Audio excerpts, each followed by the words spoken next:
7 India, सच दिखाने की हिम्मत। नमस्कार, न्यूज 24x7 इंडिया में आपका स्वागत है। मैं हूं आपके साथ नेहा। बांग्लादेश में हिंदू पर हो रहे अत्याचारों के विरोध में सकल हिंदू समाज राजगढ़ ने बस स्टैंड स्थित बिरसा मुंडा चौराहे पर एकत्रित होकर जन आक्रोश रैली निकाली तथा खिलचीपुर नाके पर विशाल जनसभा आयोजित की गई, जिसमें हिंदूवादी संतों ने बांग्लादेश में हिंदुओं पर हो रहे अत्याचारों की कड़ी निंदा करते हुए हिंदुओं में एकता का आह्वान किया। तत्पश्चात मौके पर ही एडीएम को ज्ञापन सौंपा तो वहीं जिले भर में व्यापारियों ने अपने व्यापारिक प्रतिष्ठान बंद रखकर विरोध जताया। स्टेट ब्यूरो अभिषेक शर्मा की रिपोर्ट। और आप लोग अगर वो जात का वो क्या है, बांग्लादेश का है और यहाँ हिंदुस्तान में रह रहा है, आपको शर्म आना चाहिए। वो आपको 1 लाख रुपए फंसाता है और आप काम कर देते हो, ये कोई बात हुई? आप हिंदू हो, शर्म आना चाहिए आप लोगों को। इसलिए मैं आप लोगों को कहना चाहता हूँ, किसी राजनीतिक लोगों को कहना चाहता हूँ, आपको जन यानी कि हिंदुओं ने आपको समर्थन दिया है, इसलिए दिया है कि गरीबों का भी काम करो और अमीरों का भी काम करो, तो आपका ये भारत हिंदू राष्ट्र हो जाएगा। भारत में भाई भाई एकता से रहो, परिवार एकता से रहो, गांव में एकता से रहो। आज भाई भाई में लड़ाई हो रही है, परिवार में लड़ाई हो रही है साहब, परिवार एक नहीं हो रहा है। अरे इतने से जमीन के टुकड़े के लिए मत लड़ो, अगर तुम्हारा भाई वो जमीन रख रहा है ना तो रख लेने दो, ईश्वर की जब कृपा होगी तो आपको भंडार भरपूर हो जाएगा। क्यों चिंता करते हो?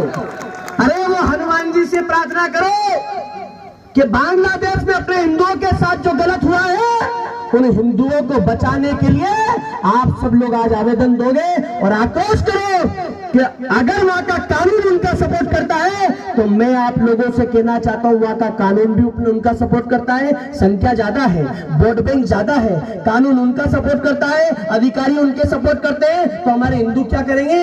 इसलिए मैं आप लोगों को कहना चाहता हूं, हिंदुओं सबको जागृत करो, गांव गांव प्रचार करो, धर्म के रास्ते पर चलो, धर्म को बचाओ। अधर्म बढ़ रहा है, पाप बढ़ रहा है, अत्याचार बढ़ रहा है, इस धर्म को बचाने के लिए आपको भगवा ध्वज लहराना पड़ेगा और हिंदुओं को जोड़ना पड़ेगा, तो आपका जीवन सफल हो जाएगा। माता बहनों के साथ अत्याचार हो रहा है, माता बहनों के साथ जो अत्याचार हो रहा है उसको आप जानते हो क्या बीत रही है? आज अपनी माताओं के साथ रखने वाले के शीश काट दिए जाते थे, उस समय ये भगवा ध्वज नहीं झुका तो अब क्या झुकेगा साहब? मैं धर्म की रक्षा के लिए आया हूँ, क्षमा करना पीछे तक। मैं किस लिए आया हूँ? मैं इसलिए आया हूँ कि सनातन धर्म की रक्षा करने के लिए तो साधु संतों नागा बाबा की टोलियां काफी है, त्याग करके बैठे हैं धीरेन्द्र शास्त्री जी जैसे महाराज काफी है धर्म की रक्षा के लिए। मैं तो आप सबका ऐलान कर रहा हूँ, प्रार्थना कर रहा हूँ कि किन की रक्षा के लिए? इन बहन बेटियों की रक्षा के लिए खड़े हो जाओ रे। कश्मीर में बाहरी कश्मीरी पंडितों को भगाया था, उस समय बेचारे स्वयं सेवक घर घर जाके बोले थे भैया और वहाँ ऐसा अत्याचार हो गया, वहाँ ऐसा अत्याचार हो गया। सुनने वालों ने कहा भैया हमने कहीं देखो, कान से सुनी, नाक से देखी नहीं, कोई बात नहीं, सब झूठी है, मानी नहीं। अब तो आँख से देख रहे हो, सोशल मीडिया पे रोज वीडियो आ रहे हैं। कब तुम्हारी आत्मा जागेगी? कब बोले? छोटी छोटी 55-60 बरस की जिनको तुम अष्टमी नवमी पर कन्या चुनाते हो, जोत देते हो, उनके साथ क्या क्या अत्याचार हो रहा है। और अब नहीं जागे तो ये पक्की बात है 100%। ये आहट है कि हिंदू देख ले तू, आज तेरे पास में ही थोड़ी देर में ही अत्याचार हो रहे हैं, ज्यादा देर नहीं लगेगी, एक दिन तेरे घर में भी होने लग जाएंगे ये सब बहन बेटियों के साथ हो रहे। मैंने अनुपम खेर जी की एक पुस्तक पढ़ी, कश्मीर पंडित, उसमें एक माँ 5 बरस के एक पन्ना पढ़ा, उस पुस्तक को रख दिया, मैं आगे नहीं पढ़ पाया। भागवत पढ़ लिया, अच्छे अच्छे शास्त्र पढ़ लिए,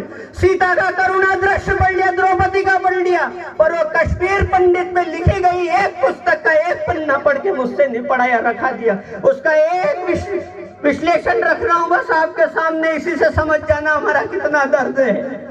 प्रथम रोटी हम गाय के लिए निकालते हैं, आखिरी कुत्ते के लिए निकालते हैं। कहीं भोग में चींटी भी आ जाए तो उसे आसानी से दूसरी जगह रखते हैं, हम नहीं मारते, हम अहिंसावादी हैं। पर क्या बात हुई ऐसे अहिंसावादी धर्म को शस्त्र की बात करनी पड़ रही है? कुछ तो हमारे भीतर। फिलहाल के लिए इतना ही, दीजिए इजाजत, नमस्कार।